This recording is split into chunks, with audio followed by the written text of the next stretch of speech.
All right, chemists, let's get started. As a reminder, I have the midterm 2 review session tonight.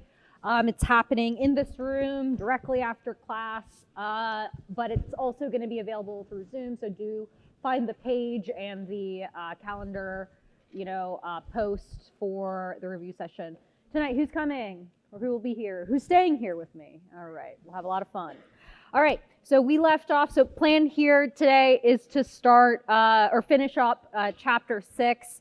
I've decided if there's not a lot of time left at the end of class here, we won't start chapter 7. That chapter 7 through 9 will be on midterm 3. There's no point in rushing us.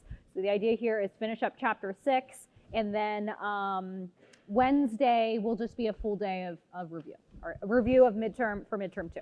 All right, so we left off talking about Heisenberg's uncertainty principle and the de Broglie wavelength equation. So the two big things within this section 6.4 were the interpretation and the idea that electrons, okay, they have mass. Yes, we know that, but we also can consider an electron a wave as well. This isn't a crazy idea. We already said the same thing about light. Light is a wave. We said light can also be a particle, a photon. So we're basically applying those same concepts to electrons as well. We're just going the other way. We're saying, hey, particles can also have wavelengths. And so the wavelength, the de Broglie wavelength of an electron is really important here because the mass of that electron is so small that its wavelength is actually pretty large. And so combining that with the idea that Heisenberg's uncertainty principle, that all matter needs to follow the uncertainty principle here, and if we again factor in this very, very small mass of an electron, that we see that the uncertainty in position is really large for an electron. And so this consequence, this large delta x value, all right, in Heisenberg's uncertainty principle is what gives us our orbital shapes. And so these shapes, S, P, D, F, you might have heard of these before, all right, in your high school chemistry, but you might not have been told what they mean. What these shapes are actually solutions to the Schrodinger equation. All right, so that's what I want to propose here now. So this is, again, a Nobel Prize-worthy discovery by Erwin Schrödinger. So this is the correct and kind of final destination of this atomic structure, timeline. This is the actual correct structure of our hydrogen atom. And it's we need the Schrödinger equation to describe it. So I just like to show this equation, all right, because I think it's cool looking. You never need to memorize it, all right? I just think it's cool. I want you to be able to go to a bar and impress a lot of people, all right, and say, that's the Schrödinger equation, okay? Because you can recognize that there are upside down triangles and pitchforks and be like, yeah, that's the Schrödinger equation of an electron on a hydrogen atom. Okay, I just want you to be able to impress people. So this equation actually requires a new type of math, but I just want to showcase that you kind of already know a little bit about this equation. Yes, it's a new type of math, but and we already proposed this, the whole idea of quantum mechanics is things that are really small require a new type of math. Let's remember classical physics, right? Where the internal energy of the system is equal to all of the kinetic energy, all of the potential energy of the system. Remember that? That's chapter 5, everyone's fave, right? No one's fave? My favorite, I love chapter 5. Internal energy, all kinetic and all potential energy of the system, right? Let's take a closer look at this equation, all right? So it looks like this first term, there's a term, we're adding it to a second term, is equal to the total wave function of the hydrogen atom. So this is the solution of the Schrödinger, or sorry, this is the total energy of our electron is over on this right side of this equation. So if we look at this first term, see how it includes like the mass of the particle, describes how the wave function changes from one place to another. Doesn't that kind of sound like a mass moving in space? What kind of energy does that sound like? Mass moving through space? Kinetic energy? All right, and then this term describes forces acting on the particle, like attractive forces, repulsive forces. What type of energy is that? Potential. So this equation is essentially saying the same thing. Total kinetic energy plus potential energy equals the total energy of our hydrogen atom. So I just wanted to show you that you do know a little bit about, you can interpret a little bit about the Schrodinger equation. We're not going to actually solve it, okay? I just want you to know where these quantum numbers come from. And the solution that you see down here, okay? This is the solution to the Schrodinger equation, is what gives us our orbital shapes.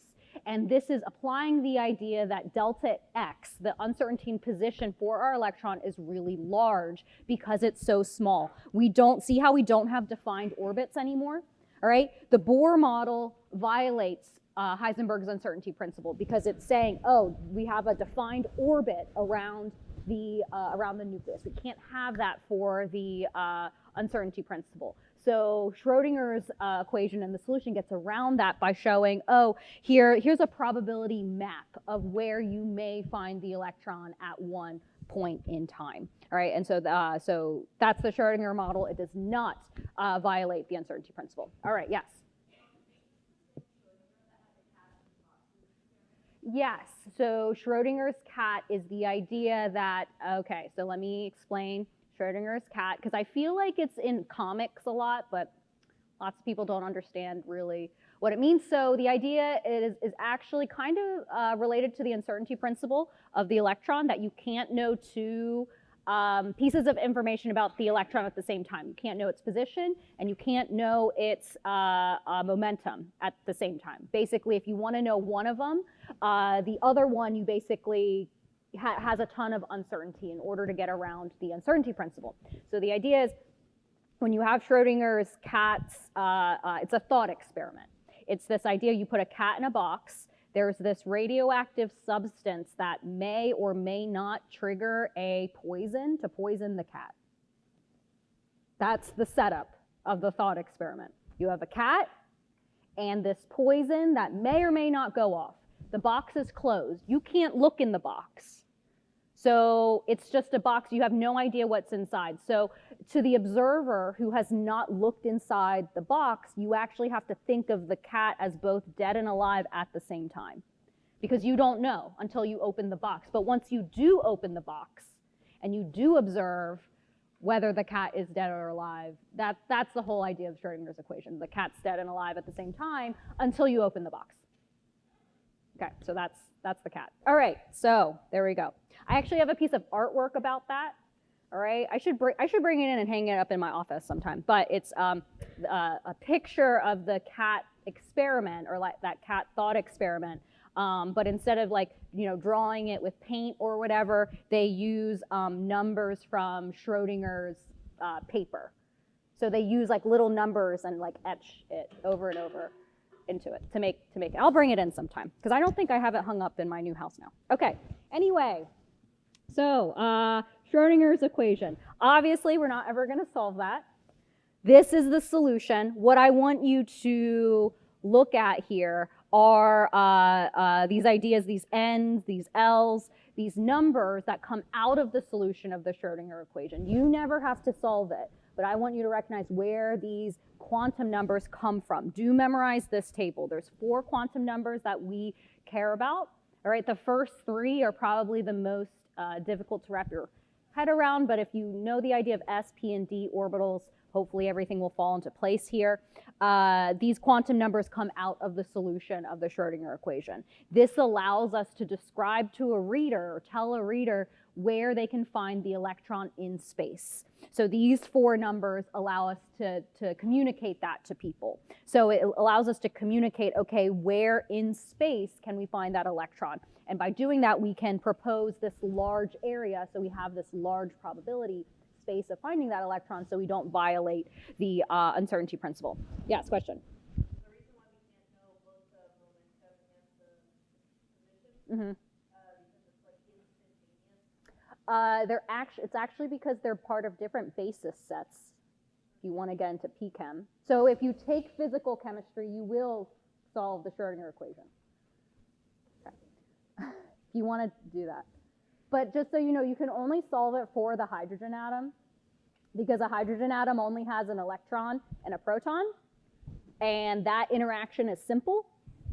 Once you have like a nucleus and then 2 electrons, it's much more difficult, and us mortals cannot solve it. We have to give it to supercomputers to solve it. I forget what the question was. The reason is because they're part of different basis sets that we can't actually solve the wave function simultaneously for them. But the idea here is, if you look back at this, you're basically looking at like the theory behind this equation. But the idea is that for an electron, because mass is so small, it's hard to overcome this minima. When masses are big, we can know with very, very like good precision, position and velocity, but because the mass of our things are so big. This is just specific to electrons. Okay, all right. Where are we? All right, quantum numbers. We're gonna talk about 4 of them. The reason we have to talk about quantum numbers is because the whole point of this chapter is at the very end is writing electron configurations for atoms, and that will allow us to predict properties of atoms when we get into chapter 7. And so in our minds, we need to think about, okay, these quantum numbers describe where to find electrons in space. They could be in this spherical space, they could be in this dumbbell looking space, all right? What these orbitals, so I've shown P, S, P, D orbitals, they also represent energy level boxes that I have on this energy level diagram for hydrogen. So this is the solution to the Schrodinger equation. We get these boxes and these shapes from solving the Schrodinger equation, and we'll talk about how we get that using the numbers that come out of it. So what you should see here in the energy level for the hydrogen atom is it kind of looks like our Bohr model. See how we have n equals 1, n equals 2, n equals 3? We see that, right? Just like in our Bohr model, but we have added a little bit of detail here. See these boxes? These boxes represent these individual orbital pictures that you see. Each box is an orbital, and I'll bring that up a couple times here when we talk about an orbital is the space you can find an electron. So what you see here is that these boxes allow us to predict how we can fill up electrons for this hydrogen atom. So how many electrons does a hydrogen atom have? 1. So that means we can use this diagram to predict where that electron will go on hydrogen. We always start from the bottom, the lowest energy spot first. So for a hydrogen atom, this diagram allows us to predict that that electron will go in the 1s orbital because it's the lowest location. I'll go into more detail about filling. I want to talk about these actual boxes first. All right. So the idea here is that these boxes, so the new detail is like in n equals 2. See how there's 3 different boxes? There's 3 different places we can put an electron. So let's for a second pretend we wanted to put an electron in n equals 2. There's actually a couple places we can put it. We could put that electron right here in the 2s if we wanted to, or we could put them in this 2p if we wanted to. The idea is that it costs the same amount of energy to put those electrons in these boxes, because see how they're all at the same energy? We call that degenerate, and that's what it's said over here. Energy levels that are the same energy are degenerate, so it doesn't matter what box we put that electron in. So I could put it in there. I could actually even put it in this last box as well, because all of those energy levels are degenerate. All right, so I want you to recognize that each of these orbitals are one of these boxes that are drawn, each one of them. And so I'll go into more detail when we talk about the quantum numbers. All right, so let's talk about quantum numbers. There's 3 I want us to focus on first. They're the hardest ones, and they're all interconnected to one another. So the first one, n, our principal quantum number, it's the same n as our Bohr model. It's the energy levels, all right? We call that our principal quantum number. It identifies the shell, basically, how far away your electron is from the nucleus. So this n size principal quantum number, see how it's the same integer values, 1, 2, 3, etc. The same ideas as before. As n increases, we typically see the size of that orbital increase, that finding that electron will be in a bigger volume as the n level increases. Also, the energy of that electron or that orbital also increases. So this n is very closely tied to what we talked about the Bohr model previously. All right, so tells us the size. So here you see, here's our just a generic 1s orbital. See how it's smaller than a 2s orbital. So number-wise, higher n value, higher energy within there. Okay, and we oftentimes call that the shell. All right, so that's our n principal quantum number. So now depending on the n value that you're in, we have a different possibility of L quantum numbers. So note here, see how in this energy level diagram for hydrogen, see how there's only one set of boxes in n equals 1. See how in n equals 2 there's two sets of boxes, one in like a 1 set and a 3 set, and then see how in n equals 3 there's 3 different sets of boxes. So those sets of boxes we call subshells. So depending on your n value, there's a different possibility of subshells or L values that we can talk about. So here we go. All right. So this L quantum number identifies the subshell. All right. So it also determines the shape of the orbital that we're talking about. So L values, I want you to memorize these different shapes. All right. So here's our s orbital, our p, and our d orbital. The value of L that we're focusing on tells you the orbital shape.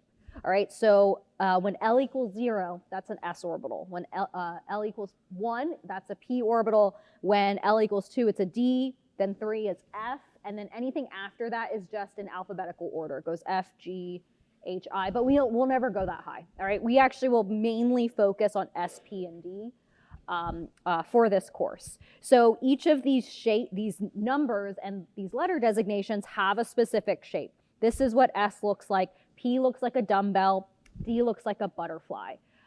This isn't actually something that just needs to be memorized. The number actually is related to the shape. And it's the number of angular nodes in the orbital shape, but you don't know what an angular node is until later. But here's my analogy. These orbitals are balloons. Think of them as a balloon animal. And the L value is how many times you need to twist the balloon to get that shape. So if you have a balloon animal and you want to make a perfect sphere, how many times do you twist the balloon? 0. So that's why L equals 0 for an s orbital. So then if you want to make this dumbbell shape with your balloon animal, how many times do you have to twist it? Once. So that's why p orbitals have 1 angular node, L is 1. Then how do you get this shape with your balloon animal? How many times do you have to twist it? You kind of have to twist it twice to get all 4 lobes. Do you see that? All right, so L is 2. There's 2 angular nodes. It's also sometimes called nodal planes. So that's my analogy to help you kind of memorize that as you go from S, P, D, F, there's more lobes on that shape. All right, so these numbers do have meaning. It's not arbitrary. That's what I'm trying to say. All right, so how do we know what possible subshells, what shapes we are allowed to have for a certain energy level n? N is what dictates what possible L's we can have. So the rule is the possible L's you can have are 0 through n minus 1. So that's why in n equals 1, we're only allowed to have a s orbital because 1 minus 1 is 0. So that means an L of 0 is the only thing that's possible. But let's pretend we had n equals 4. Let's think about what the possible L's are. So we start at 0 and we go to all the integers up to n minus 1. So tell me when to stop. 0, 1, 2, 3, stop. Okay, good. Yeah, so I'm only allowed to go to L equals 3. So those correspond to specific subshell shapes. We are allowed to have an s orbital, a p, a d, and an f orbital. All right, are we allowed g orbitals here? No, because that's an L of 5. Or sorry, 4. Okay, yeah, 4. All right, so there we go. So those are the L's give us those letter designation shapes, but we can also describe what the specific orbital is, what size it is, by including the n value. So if I tell you that we have an electron that's in n equals 3, and L equals 1, we would say that this electron is in a 3p subshell. The 3 indicates the n value. okay? The P indicates the L value. See that? So if we had n equals 3, there would also be 3s and 3d because s and d are other possible L values that we can have, just for completeness. All right, let's name all of the subshells that possess n equals 5. Let's do that. So remember, subshells are those L values. So what are the possible L values for n equals 5? So tell me when to stop. 0, 1, 2, 3, 4. Stop. Okay, very good. All right. So what letter designations are possible? Remember, L of 0 is S, 1 is P, 2 is D, 3 is F, 4 is G. So that means our possible subshells will be 5S, 5P, 5D, 5F, and 5G. Those are our possible ones we can have. Again, the 5 tells you the n value, basically how big that orbital is. Because we could have a 5s, or we could have a 4s or a 3s, but those are different sizes within different n values. Okay. Now this last one. Why is there no such thing as a 2D subshell? So let's break it down like before. 2D implies that what's the n value of a 2D orbital? 2. Then what is the L value for a d orbital? 2 also. Is that combination allowed? No. What you'll see here is that d orbitals, what's the minimum n value you need for a d orbital? 3, yeah. So 3d is the smallest d orbital that you can have. Because when n equals 3, the possible L values are 0, 1, and 2. So that's the first n value where 2 is a possible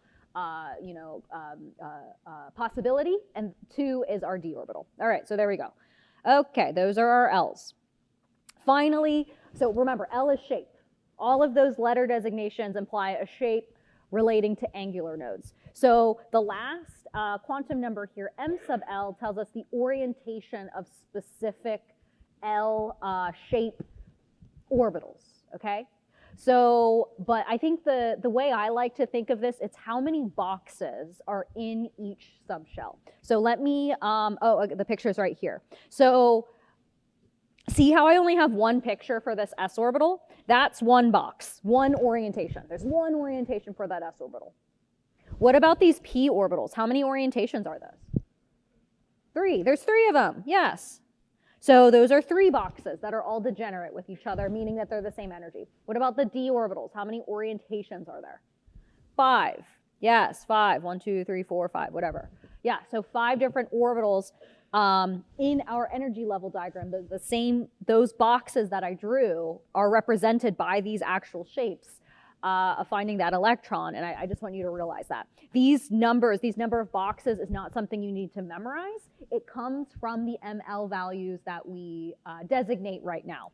So the ML quantum number determines the orientation of the orbital. All right, they're the different unique orientations of these orbitals that you see. The possible MLs you can have depend on what L subshell you're in, where the rule is the possible orientations are all of the integers between negative L and positive L.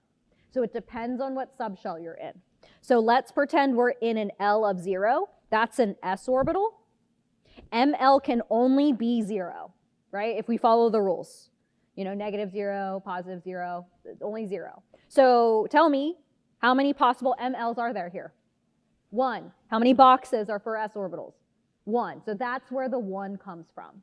Now let's do the next L, L of 1. So these are p orbitals, right? So p orbitals with L of 1, the possible orientations, ML's quantum numbers would be -1, 0, and +1, because it's all of the integers between negative and positive, the L value. So then ask yourself, how many possible combinations are those?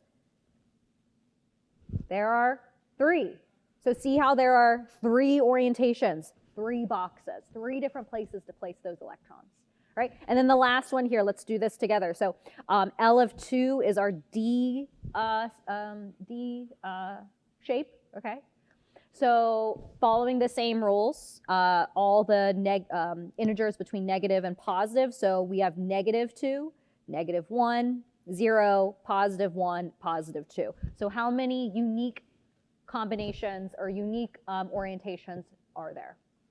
5, because I wrote 5 different ML values there. And see how there's 5 different shapes, 5 different boxes. So that's what you see here. So in general, you'll see that the number of orbitals in a subshell are 2L plus 1. So for fun, if we had an L of 4, how many orbitals are in an L of 4? Different orientations. 9, yeah, because 2 times 4 plus 1 is 9. There we go. All right, so let's go through these questions. How many orbitals are in a 2s subshell? So remember, orbital means box. Orbital means one orientation. So how many orientations does a 2s orbital have? How many boxes? So remember, we're looking at what are the possible number of ML values for this orbital. So if we look at 2s, we're looking at the s component, okay? We actually don't even care about the 2 part, the n value. We're just looking at the s part. So s implies what kind of L value here? 0, okay? And so then how many orientations is that? That's 1, yeah, so just 1. What about a 3s? Also 1. So I want you to see here that it's not the n value that dictates the number of orbital boxes. It's the L value. Okay, what about 2p? 3 boxes, yeah, because L equals 1, so we need 3 boxes. And then 3D? 5, because L equals 2 in these cases, so 5 boxes. Okay, what about an F orbital? How many boxes would be in an F orbital? Or sorry, an F subshell? 7, yeah, because F is L equals 3. All right, so 2 times 3 plus 1 is 7. All right, or you just count the number of values you write when you do -3, -2, -1, all the way to +3. There's 7 different numbers there. All right, so orbitals are different orientations. Orbitals allow us to place electrons in space, in different regions of space along in our atom. So that's all 3 of the kind of the hardest quantum numbers. The last quantum number, so see here are our boxes. We have our S1s orbital here, 2s, 2p. See how there's 3 orientations, 3 boxes. And then 3D has 5 boxes, right? So the idea is to get closer to getting to electron configurations and actually placing electrons in these boxes. We want to be able to put 2 electrons in each box. But the only way to do that and not violate Pauli's exclusion principle that just says that 2 electrons can never have the same 4 quantum numbers. In order to put 2 electrons in the same box, we need their 4th or their last quantum number to be different. So that's where we introduce the idea of electron spin. In order to put 2 electrons in one box, one has to be spin up, one has to be spin down. So the quantum numbers for m sub s, all right, so the spin quantum number is +1/2 or -1/2, all right? So like spin up or spin down, all right? And that allows us to put 2 electrons in each box. So then we don't violate Pauli's exclusion principle. All right, so what's next? Okay, so let's do some review, putting all of it together. Let's see if we can't put it all together. All right, so given this idea, this n value, n equals 3, let's list all of the possible quantum numbers for an n equals 3 shell. So I like to just think about this in order, n, l, m sub l, all right? And just think about what are the possibilities there. That's what this question's asking. So if n equals 3, what are my possible L values I can have? 0, 1, 2, stop, okay, yes. So those are my possible ones I can have. So I need to treat these individually because each L is a different shape. Each shape has a different number of possible orbitals. So I want to approach them one at a time. So I'm going to start with L equals 0, and I'm going to figure out how many possible M sub L's orientations are there for an L of 0. What are the possible numbers for M sub S? Just 0, yeah. So these are all of the negative L to positive L combinations. So then we do the same thing for L of 1, all right? So this is our p orbital. So what are our possible m sub l's here? -1, 0, +1. So if we go back to the s orbital, how many boxes do I draw for this orientation? Or sorry, for the s orbital, for this one. 1, yes. For the s orbital, I draw 1 box. But then, yes, how many do I draw for the p orbital? 3, yes, because I drew 3. I wrote out 3 different orientations, -1, 0, +1. All right, and then we do the last one. Our d orbital is our L of 2, and then if we list our possible orientations, we can have -2, -1, 0, +1, +2. So how many different unique combinations are there? 5, so I draw 5 boxes. Okay, so how many total possible orbitals are there in the n equals 3 shell? How many boxes did I draw? 9, yeah, so I drew 9. There are 9 possible orbitals in an n equals 3. Okay, and so the trick is actually in any shell, any n value, there are n squared orbitals. So you can try this for n equals 4. You can do the same setup and you'll get that there are 16 unique orbitals for n equals 4 because you add the f subshell. So I can ask you in terms of number of orbitals, but I could also ask you how many electrons could we fit in n equals 3? Do we have to do this again? How many electrons?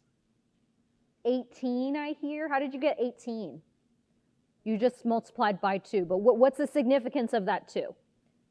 2 electrons in each box. Yeah, so 9 orbitals in our n equals 3 that we just got times 2 electrons in each box. And so there's a total of 18 electrons that we can fit in that entire n equals 3. All right. Oh, the answer is right there. Wow. Okay. Cool. Yeah. 2 electrons in each box. So the idea is you have 9 rooms.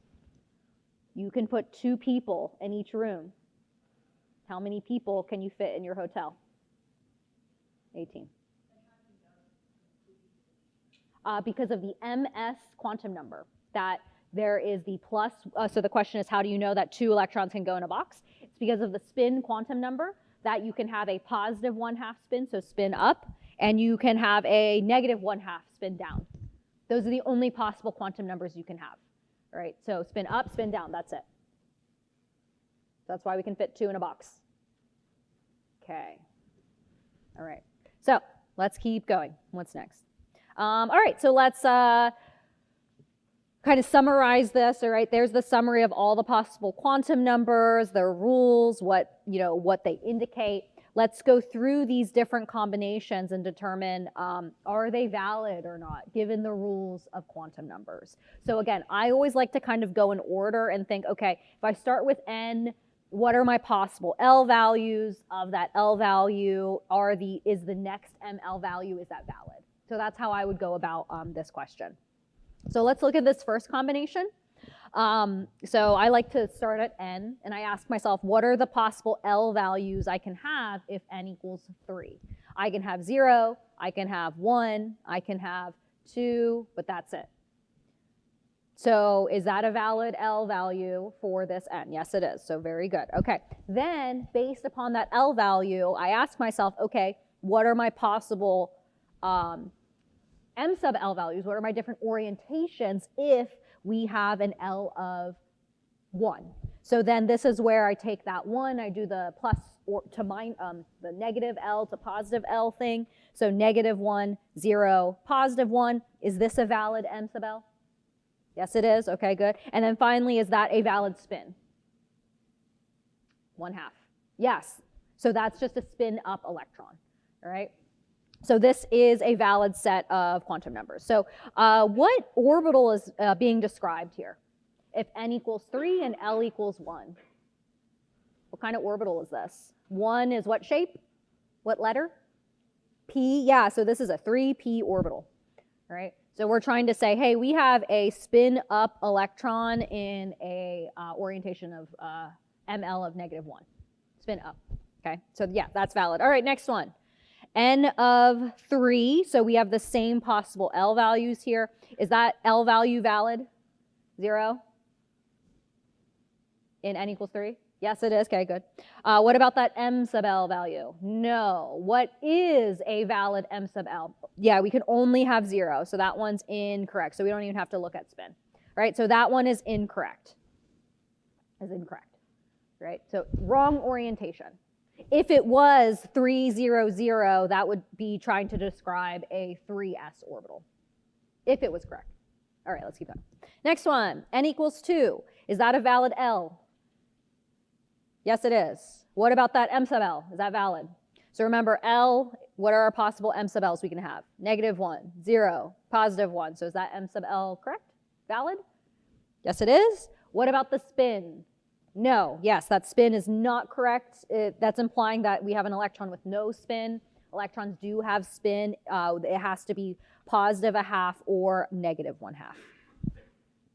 All right, so that one's not correct. All right, but if we look at these first two numbers, it's trying to describe a 2p orbital, I guess, but the spin's wrong. All right, the next one, D. You just tell me, is it valid or not? Valid or not?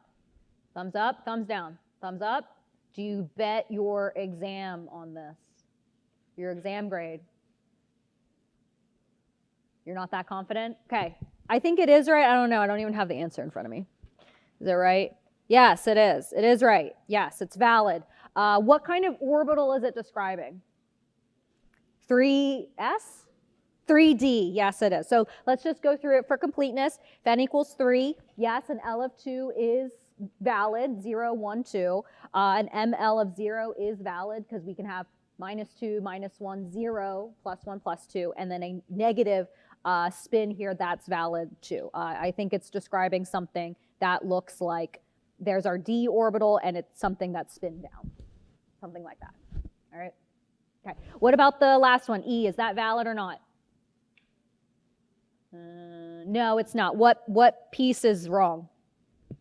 The M sub L, yeah. So that needs to be what, 0? Yeah, in order to be right. Okay. Good? You feel good about that? Okay, very good. So now that we know how we can combine these quantum numbers to represent different orbitals, let's go a little bit deeper into what the numbers actually mean. Those numbers do have meaning because those numbers, remember, N, L, M sub L, they're solutions to the Schrodinger equation.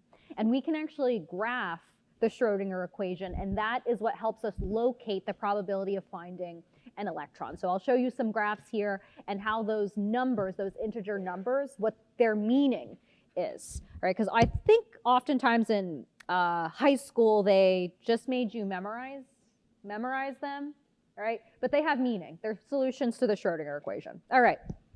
So I already mentioned it before in my balloon analogy that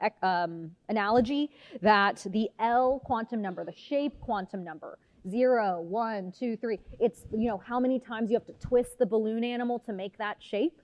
That's the number of angular nodes or nodal planes in the shape, right? So to make an s orbital, you don't twist the balloon. To make a p orbital, that dumbbell shape, you twist it once. So there's one angular node or one nodal plane in all of those, all of the p orbitals. So oftentimes these two terms are used in exchange for one another, especially on the homework. I think sometimes it says angular node, sometimes it says nodal plane. They mean the same thing, right? And it's always the L value tells you how many there are in that specific shape.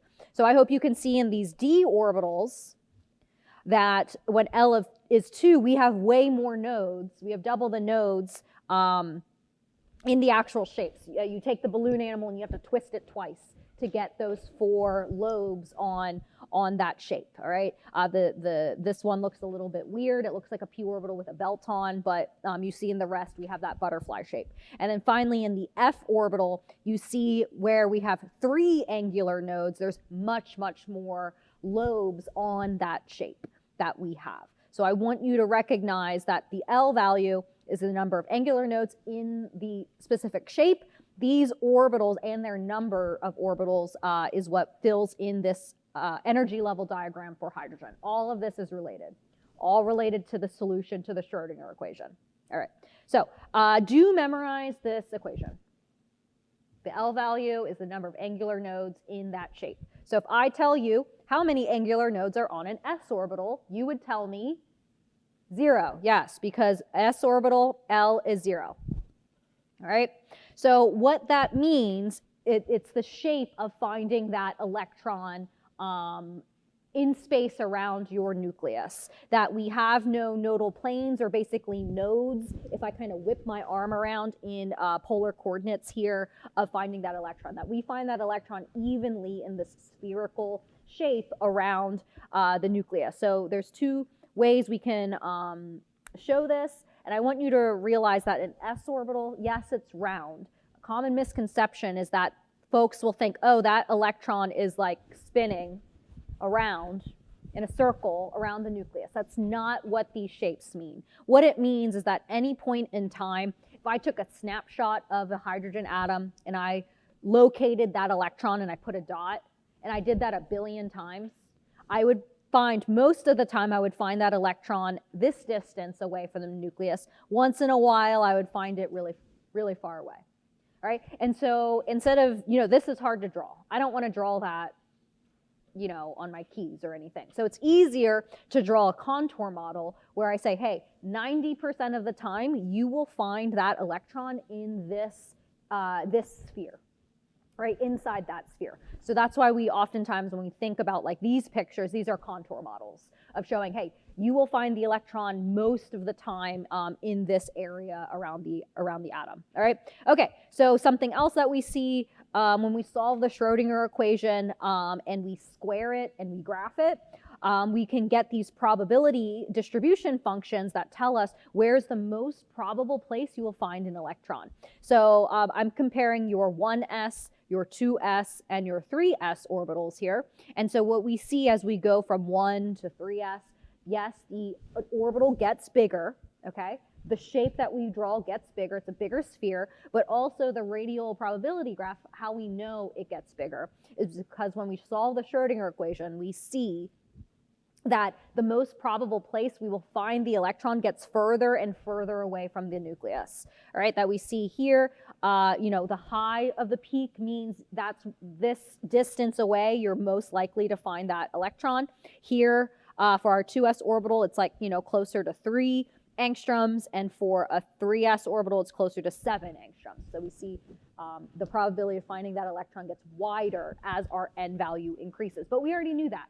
We knew that as n value increases, our orbital gets bigger. But the solution to the Schrodinger equation, when you actually solve it, tells you the same thing also. And so I want to show radial probability distribution functions here and how we can interpret them for other things. All right, so let's look at s orbitals again a little bit deeper here. So we already said that s orbitals, L equals 0, 0 angular nodes. We can also talk about radial nodes. All right, a radial node, and it's something I kind of didn't mention here, it's how many times the graph of your radial distribution function goes to 0. All right, so if you start at the nucleus and work your way out, there are certain places where you will not find an electron. And the reason is similar to the Bohr model, all right, where Bohr said that we can have an electron in n equals 2.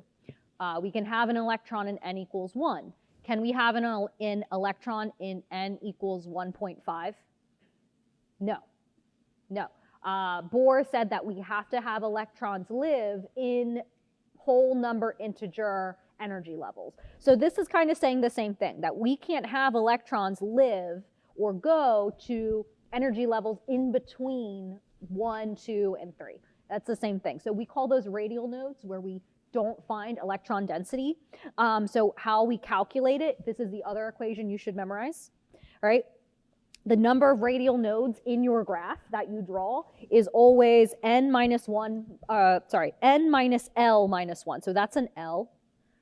Okay, that's the problem here. That's an L. Okay.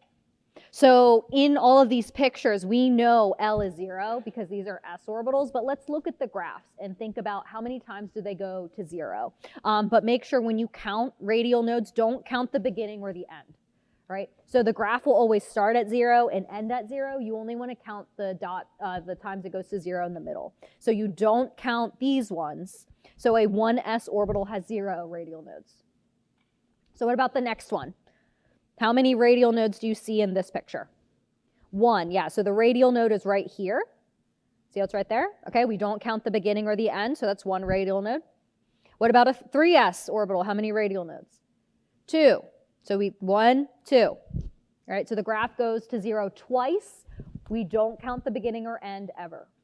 All right, and so again, we see that as the n value increases, that the most probable distance increases. It gets further away from the nucleus, and we know that just from the solution of the Schrodinger equation. That's the proof we have. All right, here's something to chew on. Why do all of the graphs start at 0?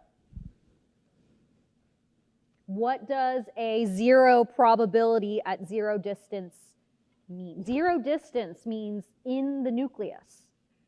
This graph is trying to represent the probability of finding an electron. Will you ever find an electron in the nucleus? No. What lives in the nucleus? Protons and neutrons. All right, so that's why all these graphs start at 0. All right, okay, all right. There we go. All right, that's s orbitals. And so see, let's do the calculation for this last one, the number of radial nodes. So this is a 3s orbital. So when we do the calculation for number of radial nodes, we take the n value, so in this case it's 3. We subtract the L value. So what's the L value in 3s? 0, because it's an s orbital. So 3 minus 0 minus 1 equals 2 radial nodes. Does that match what we have? Yes, it does. Okay. All right. So we can do the same thing for p orbitals. Okay, so p orbitals, how many angular nodes are in that? 2, sorry, not 2, 1. L equals 1. Okay, so this is, we twist the balloon animal once to get that dumbbell shape. So we see here, here's our electron density map, but oftentimes we draw it as a contour map here. So something to note in these pictures, it looks like a dumbbell, but the electron is not making a figure 8, it's not moving in this figure 8 pattern. What it means is that if I took a snapshot any point in time, I would most likely find the electron in this part of the atom or this part of the atom. I would never find the electron, close to the center of the nucleus if it had an L of 1. And so what I want you to note here, remember, p orbitals have 3 boxes, so we have 3 different orientations. So oftentimes when we draw the p orbital, we will write what orientation it is, specify it. So we can often say, the MLs are -1, 0, or +1. We can also say that these orbitals are PZ, PX, and PY. So again, the subscript is trying to denote what orientation that orbital is in, orienting along the XYZ coordinate system. So you see PZ is along the Z, PX is along the X, PY is along the Y axis. All right, so those are our 3 different orientations, 3 boxes. So we can still use the same equation for radial nodes to interpret this graph. Let's say it's for a p orbital. So first question, how many angular nodes are on a p orbital? 1, yeah, yes, 1, because L is 1 for a p orbital. Now, how many how many radial nodes are in this graph, being depicted in this graph? How many radial nodes are there? 0, yes, because we don't count the beginning or end. So now the idea here in the last one is let's identify which p orbital it is. Is it 1p, 2p, or 3p? One of these you should eliminate right off the bat. Which one is not a valid p orbital? 1p is not valid. Okay, so it has to be 2p or 3p. So the idea here is we want to use that same equation, all right? Radial nodes equals n minus L minus 1. The idea here is we already know how many radial nodes we have. We know the L value, it's 0 because it's not 0, it's 1 because it's a p orbital. So we just need to figure out what n is. What's n? 2. So what's our answer? 2p, yes. A 3p orbital would have how many radial nodes? 1. And so it would have 2 humps, right? Because the graph needs to go to 0 once within there. All right, so this one's a little bit different. We just solve for a different component here. All right, so those are p orbitals. So next on our chopping block is d orbitals. D orbitals, how many angular nodes on a d orbital? 2, because that's the same question as asking what's the L value. Okay, so 5 different orientations here. And again, the subscripts denote how they're oriented on an XYZ coordinate system. Note how the lobes are a plane. So I have to actually show you and tell you what plane those lobes lie on. So here we have a d orbital along the YZ axes. All right, so that plane. And so what you see, I know it's hard to draw in 3D. We have this z-axis, right, and the y-axis. We see that the butterfly is along that plane, where the lobes of the d orbital are between the axes, between the yz axes. And the same thing for xz, where we see that the lobes are along the xz axes. All right, the plane that makes up those 2 bisecting axes. And then xy, all right, so right there's xy. And again, so see all of these combinations, the lobes are between the axes. So the ones on the bottom here are a little bit different. All right, so in this orbital, d x squared minus y squared, that d orbital, the butterfly, is still along the x, y axes, but note where the lobes are lying. The lobes aren't between the axes. See how like this is between the x, y axes? In x squared minus y squared, the lobes are actually being skewered by the x and y axes, like a shish kebab. All right, so the math here is a little bit different. So what's oftentimes a good challenging question is, can you identify dxy from dx squared minus y squared? The difference is, where does the lobe lie? Does it lie between the axes or being skewered by one of the axes? And then the last one, I think, is an obvious one. It looks different from all of them. It's d z squared, where it looks like a p orbital along the z-axis, but it has a belt on. Yeah, you should be able to, if I gave you one of these and I said, what is this? You should be able to get it. There's only 5 of them. And obviously the axes will be labeled. All right, so it's the orbital. You have to recognize where the orbitals are, the lobes are, and you should be able to recognize it. All right, I think there's a couple of questions like that on the Zoom, or like the midterm review stuff. Okay, well, like, look at these p orbitals. You'd be able to get these ones, right? Yeah, okay, you'd be able to get these ones. So like this one, dz squared, some options would be like, I would say like dz. That would be an option for that one, right? But we know that dz is not an option. It has to have the squared part in it. I'm trying to get you to mix up pz with dz. So the options like that, all right? And so this picture does, in fact, look different than our p orbitals because of that belt. I wouldn't be teaching it if it wasn't a learning objective on the exam. Unless I get on my rants about stuff. Okay, all right, so d orbitals, yes, L equals 2, different orientations. Okay, how many angular nodes does a 4D orbital possess? Angular nodes. 2, yes, because L equals 2. All right, so let's draw the radial probability diagram for a 4D orbital. So that means we need to figure out how many radial nodes there are in a 4D orbital. All right, so what's the math here? Number of radial nodes equals n minus L minus 1. So 4 minus 2 minus 1. So we need to draw a graph with 1 radial node. So it'll be, the wave function squared, all right? So does that have 1 radial node right here? Boop. No, it doesn't. That has 0 radial nodes. So we want to draw it like that. There we go. So right there, that's your one radial node, because we do not count the beginning and the end of the graph. So that's what our radial distribution function graph would look like for a 4D orbital. Okay. Last one, F orbitals. So I mentioned that you will not be asked to identify F orbitals. These ones are just too complicated. That's why I don't have the shapes or the coordinate system designations there. But we can still answer questions based upon F orbitals. How many angular nodes are in an F orbital? 3, because we're just going in order, guys. Yeah, because that's the L value. All right. How many angular nodes on a 4F orbital? Angular. 3, because that's what L equals. How many radial nodes does a 4F orbital possess? 2? 0, yeah, because it's N, so 4 minus L of 3 minus 1 equals 0. And then finally a 5F orbital, 1.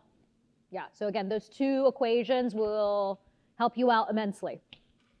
All right, so those are what our orbitals look like, okay? Remember, all these numbers that I'm getting, L, N, you know, the shapes that we're thinking about, they're solutions to the Schrodinger equation, all right? Although we didn't physically solve them, when we think about orbitals, S, P, D, we're utilizing the details of the solution to the Schrodinger equation when we do that. I'm assuming in high school they didn't tell you that. They just told you to memorize it. But I think there's a lot of beauty in the wave function equation. So.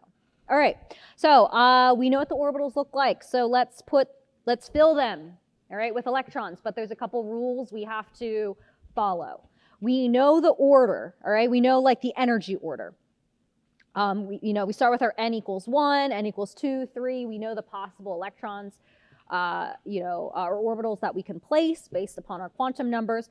But then once we start filling these boxes with electrons, we need to follow some rules. The first one, Aufbau's principle, it just means that you will always put electrons in the lowest available orbital first, meaning you're going to fill your 1s before you fill up your 2s. It's like filling up a barrel. You go from the bottom up.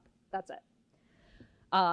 You don't skip seats, all right? We fill everything from the bottom up. The next one is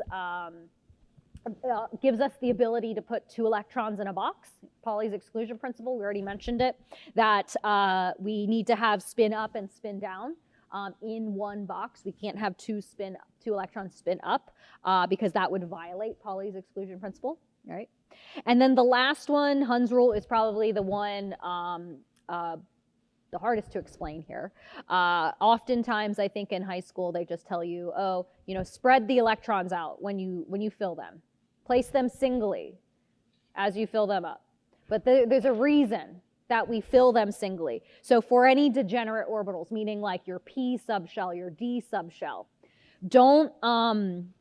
what you don't want to do, so for a p subshell, you don't want to put, if I needed to put 3 electrons, you don't want to put them all in one box and then start filling up. Because the idea here is if you put these 2 electrons in one box, you're saying you have 2 electrons in a close space together. If you have 2 electrons close together, is that attractive forces or repulsive forces?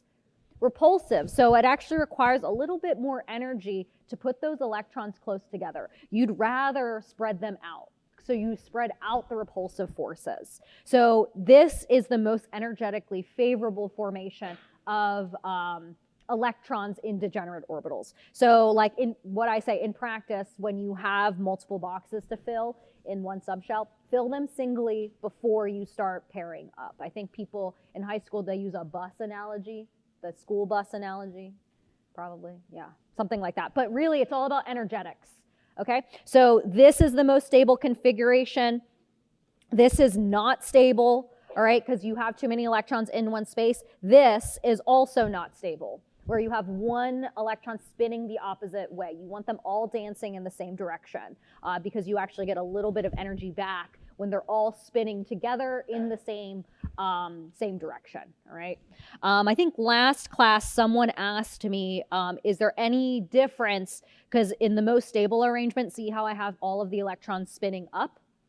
They asked, is there any difference if they're all spinning down? And there's not. Actually, there's no difference. You could draw them all spinning up or all spinning down. It requires the same amount of energy thermodynamically, but I as a human being tend to draw things upwards first before downwards. And that's just something, I don't know, a learned habit, or even putting electrons in left to right. That's actually, you don't have to do that. You don't have to put the electrons in left to right. You can do it in the middle and fill it up differently from there, because all those energy levels are degenerate. Okay, so now let's start filling electrons. So now we know the rules. So the electron configuration for hydrogen. So here's our nice little diagram. Let's make sure we follow the rules. So let's think about how many electrons we have to spend for a hydrogen atom. How many electrons does a hydrogen atom have? 1. So we have 1 electron to spend. So where will that electron go following the rules and looking at this energy level diagram? The 1s. So we put that 1 electron right there. That's it. Now we're done. And so now the electron configuration is you tell the reader exactly where you find that electron. All right, where did you place that electron? I placed it in a 1s orbital, right? The bottom one. How many electrons are in that 1s orbital? Just 1, so you do a superscript 1. That's it. That's how you write an electron configuration. So let's do it for more complicated ones. Okay, multi-electron atoms. So here's the energy level diagram for a multi-electron atom. So what you see is that these subshells kind of split. Okay, it gets a little bit more complicated. We still follow all the same rules. You go from low boxes to higher boxes, all right? So let's do it for sodium. So how many electrons do I have to spend for sodium? 11? 11? Yeah, it's on the periodic table. So we have 11 electrons. So we place those 11 electrons. So I put them in the 1s first, so 1, 2. Next, where do I put electrons next? 2s, so 3, 4. Next, 2p, but I need to be careful about Hund's rule, all right? So 2, 3, so I place the first electron there, and then I place the next electron in the next box, then the next box. Now where do I put the next electron? The first one, but it has to be spin down. So there's my 6 there. So I think that's a total of 10. So I place one more electron. Where does it go? 3s, so right there. Okay. So there's our filled in electron diagram for sodium, but we can go a little bit further here and write the electron configuration. 1s2, so I'm telling the reader exactly where those electrons are. So 1s2, there's 2 electrons in the 2s. There's how many electrons in the 2p?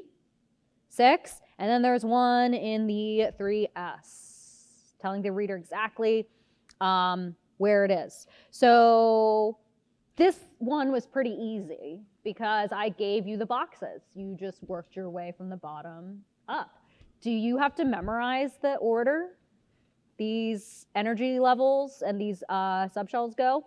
No, you don't. The periodic table tells you everything. If you learned something weird like this in high school, did you learn something like that in high school about the ordering of the, yeah, that shape looks familiar. I don't even know what it is, but some teachers will just have you memorize the order in which you fill these energy levels, all right? You fill these subshells, and it made this weird shape that looked like this. You don't need to memorize that because the periodic table tells you everything. The idea is here is that your hydrogen will always start at 1s. So your 1a and 2a elements, that's your, what I call the s block. Over here where boron starts, that's your p block. So your 2p's start at boron. And then finally your D block, scantium, starts your 3D. And so the idea here is you take whatever element you want, you locate it on the periodic table, you start at hydrogen, and then you work your way up filling electrons until you get to the element that you want, and you've placed enough electrons. You just need to know that as you go down your group, it goes 1s, 2s, 3s. The P's, okay, start at 2p, so it's boron is 2p, 3, 4, 5. Scantium starts at 3d and goes down from there. So that's basically how you get your electron configurations when you're given that periodic table. So for example, if we look at lithium here, lithium would be right here on the periodic table. So we just start at hydrogen and we fill those 3 electrons that we need. Those first electrons will fill up your S subshell, which includes hydrogen and helium. Even though helium's on the other side, that one S is just split up, but don't worry about it. So you fill up those 2 electrons, then we move on to 2S, all right, because lithium is in that S block, and we know that second row starts 2S. So then it's 2S, 1 electron. A trick we can use, instead of writing the full electron configuration where every single element is, we can use the shorthand where we start at a noble gas. It's like our checkpoint, it's like our save point. If I write helium, that represents 2 electrons already, and then I can just move on from there. So let's do some examples. So I'm going to delete this. And all we need to do is recognize, okay, we have oxygen, locate that on our periodic table. It's like going to be right here or something. And we just fill up electrons to get there. So oxygen, you'll start filling 1s2, 2s2. That brings us to beryllium. What's the next subshell after 2s? So we're right here. So then we move across the ocean to over here. That's our P block. So boron starts 2p. How many electrons do we put in 2p? 4, yes, 4. So we don't have to fill it up because it is, we don't have to fill it up because oxygen only has 8 total electrons. So another way we can do it is just start at helium. That saves us from writing that 1s squared. So then it's just 2s2, 2p4. All right, potassium. So we can do potassium. So again, starting at 1s. Hydrogen, we need to place 19 electrons. So 1s squared, 2s2, 2p6. So we fill it up the whole way. That brings us to neon. Now we're at sodium. So this starts what N number? 3. All right, so sodium will start us off at 3s squared. And then what's this last one? So 3p6. That brings us to argon. And then finally, potassium is 19, so our 19th electron will be 4s, one of them. All right, so next, zinc, it's literally, oh, I guess I could do the shorthand. So this is why we do shorthand, because what is our last checkpoint, noble gas checkpoint before potassium? Argon, yes. So argon, if we write argon, that takes care of everything up to 3p. All right, because argon is 18 electrons. So if we write argon 4s1, that is the exact same thing. It's showing the exact same thing. So let's do that for zinc because I'm lazy. So argon, so we're starting at zinc, argon, okay? So we started argon. Now potassium, understand that it's the 4th row in the S block. So to get to zinc, that is 4s2 all the way to calcium. Now the question is, what subshell does scantium start at? Is it 4D? No, it's 3D. Yeah, the N goes down, which is a little bit weird, but don't worry about it. Just still follow the same steps. How many electrons do we need? 10, yes. All right, and then germanium. Literally, I think we're just adding 2 more electrons from our previous steps, so I'm just going to rewrite those. So argon, 4s2, 3d10. Then what's the next subshell? 4p, yes, 4p, 2 of them. And again, if you forget, so we want to be right here. I just remember, okay, boron starts at 2p, so it's 2p, 3p. The next row is 4p, so that's why we start at 4p. All right, so let's keep going. Okay, so let's look at some anomalous electron configurations. So the ones I did were for main group elements. They're easily predictable. There's some weird ones within the transition metals. There's always weird ones within transition metals. So the ones I want you to focus on are chromium, molybdenum, and copper, silver, and gold. All right. So what you would expect so basically these are not as predicted, not like what we did in the previous examples. So some of the exceptions are explained by there's enhanced stability if we just move an electron from one place to another. So if we look at chromium, you would expect to write the electron configuration with 2 electrons in our s and 4 electrons in our d orbital. But what's more energetically favorable is if we put that s electron in the d shell instead, so then we have 2 half-filled orbitals instead. So it would look something like this. There's 1 in the s, and then there's 5 all spinning in the same direction in the d orbital. It's enhanced stability. So this is what we actually find, the ones that are over here on the right side. Kind of for the same reason, we see the same thing in the elements in the group as copper, where you would write the electron configuration using our typical method, 4s2, 3d9. And so for the same reason, we're just going to let one of those s electrons jump ship, consolidate those d electrons, and that is just it gives it some enhanced stability. And so what we see instead is 1 electron in the s and a completely filled d orbital.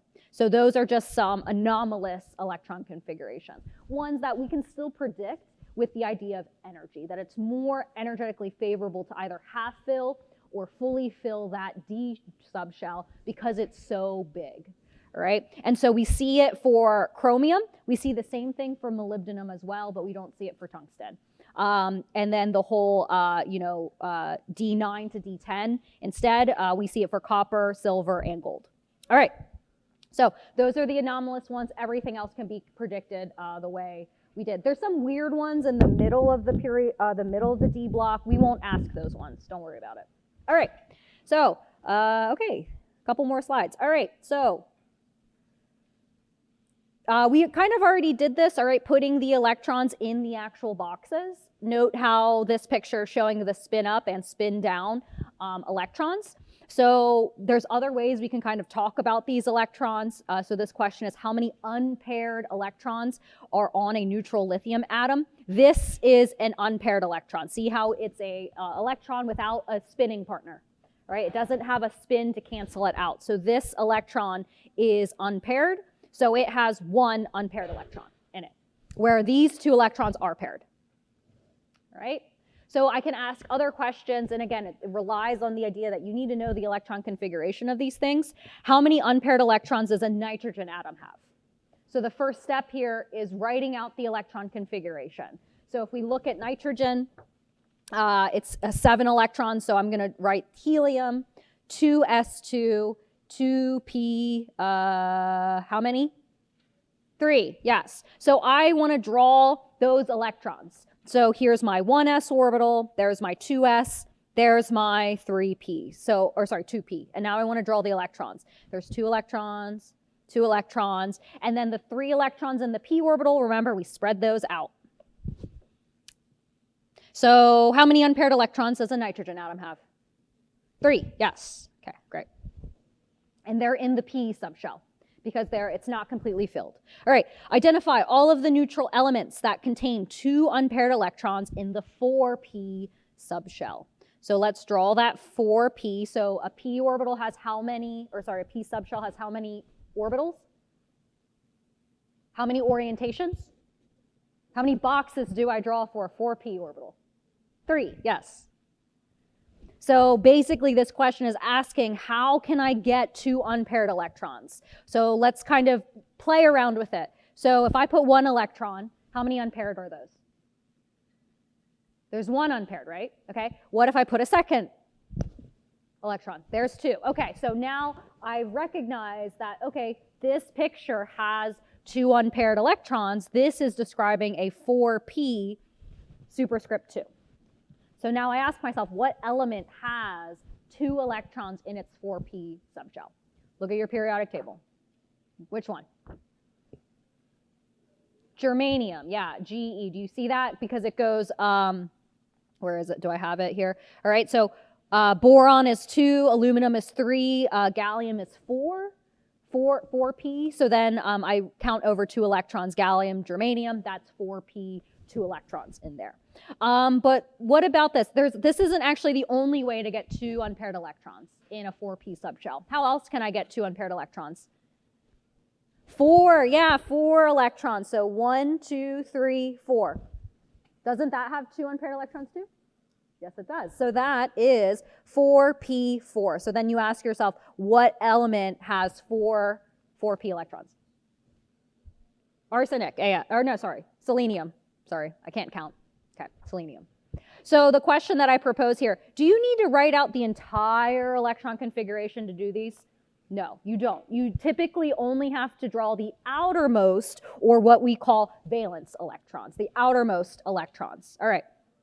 Okay, so how many more slides do I have? Oh crap, I have a couple more. All right, so let me go to valence electrons, and then I'll go back to the orbital violation thing. Okay, so let's look at valence electrons, so the outermost electrons. These electrons we'll see come up a lot in chapter 7, valence electrons. It's what allows us to predict a lot of chemical reactivity. The number of valence electrons on an element is all of the electrons in the highest n value, typically. But there's some tricks to it, all right? So valence electrons, these are always the outermost electrons on the atom. They're the ones that are easily removed. They're the ones that participate in chemical reactions. So for what I call main group elements, so any elements in the S and the P block, the number of valence electrons is always its group number. But I can prove it to you. Let's look at magnesium. How many electrons are in the outermost n value based on its electron configuration? 2. What group is magnesium in? 2. Yes, very good. Okay, carbon, as written in the electron configuration, how many unpaired electrons are there? Or sorry, I said unpaired. I meant valence electrons. 4. So we count all of the n equals 2 electrons. So there's a total of 4 valence electrons on carbon. If I actually drew it out, all right, if I drew it out, you would see, yeah, oh yeah, there's 4 electrons there. Okay, the outermost. What group is carbon in? 4. It's in group 4, all right? Okay, what about tin? Based on the, oh crap, I don't, no, that's fine. Okay, so tin, how many valence electrons based upon this electron configuration?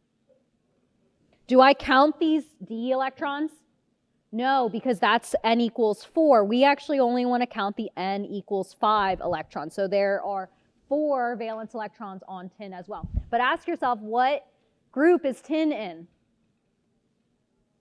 Sn. It's in 4. It's in group 4. All right. Aluminum, without even writing out the electron configuration, tell me how many valence electrons are on aluminum? 3. And then what about gallium? Gallium has 1? 3, yes, it's the group number. It's the group number, or all the electrons in the highest n. So for gallium, it's 4s2 and 4p1. So you count both of the s and the p electrons. All right, so we have 2 minutes left where students pull their hair out. All right, the main group elements, fairly easy to predict, valence electrons. Highest n electrons, it ends up being their group number. For transition metals, it's always weird, all right? So in practice, it's the light D block metals, you count the D electrons. So for scandium, all right, what it means is that that one D electron, there's only one of them, it's easily lost. So we call the scandium having 3 valence electrons. We do count the D electron because there's just one of them and it's easy to just pop off. Same thing for vanadium. It's a light D element, so there's actually 5 valence electrons there, all right? Those D electrons, the 3 of them, they're pretty easy to remove, all right? And the idea here, it's because the 3D and the 4D are so close in energy. Where things get weird is once you get further to the end of the D block, we don't count the D electrons anymore. What happens is when we start filling this 3D block, it pulls the energy lower. and it becomes harder to remove those electrons once they're completely filled. So for these two examples, zinc and nickel, they both have 2 valence electrons where we just count the 4s electrons and we don't count the 3d electrons. So they just have 2. All right, so for the what I call the heavy transition metals, don't get caught up on the details here. We won't ask the middle ones. It's just the edge ones that we could, in fact, ask there. All right, so I guess everyone's packing up, so I guess we're done. We still have one more slide here that I guess we'll talk about on Wednesday, and we'll do review, unless you want me to do it right now. Okay, I'll just do it right now. All right, so I wanted to go back and talk about these orbitals, okay? Because what's often asked in high school is they'll ask, which diagram is correct? Can you see which diagram is correct? Do you know which one it is? E? B? It's actually E and D. They're both correct. Both of those are correct. They're a little bit harder than the ones in high school. Remember, you guys are thinking that you have to put electrons left to right. You don't have to. You don't have to. You don't have to put them left to right. So what makes, college a little bit harder is sometimes we don't ask, which one is correct. We ask which one is incorrect for what reason. That's a much harder question to ask. So oftentimes exam questions will say, okay, which of these diagrams violates Pauli's exclusion principle? So you have to remember, what is Pauli's exclusion principle? It has to do with what about the diagram? It has to do with the spins. So which diagram violates spin? B, yes, it's B, because we can't have both of these spin up and spin down. How can we, what quantum number do we have to change to make it correct? MS. Yeah, we want to change the spin of one of them, so we would change MS. Okay, which diagram violates Aufbau's principle? C, yes, because remember, Aufbau's principle is bottom up. We left a bus seat open. We left a bus seat open, all right? So to fix this, we would just move this electron to 1s, so I guess we would change the n value there. All right, which one violates Hund's rule? A, yes, A. Because we put both of the electrons in the same box. The whole idea here is we want to spread them out. Spread them out first, okay? So that's what makes these questions harder, okay? Oftentimes we won't ask you which one's correct. We ask you which one's incorrect for a certain reason. Okay, all right. See you on Wednesday. We do review on Wednesday.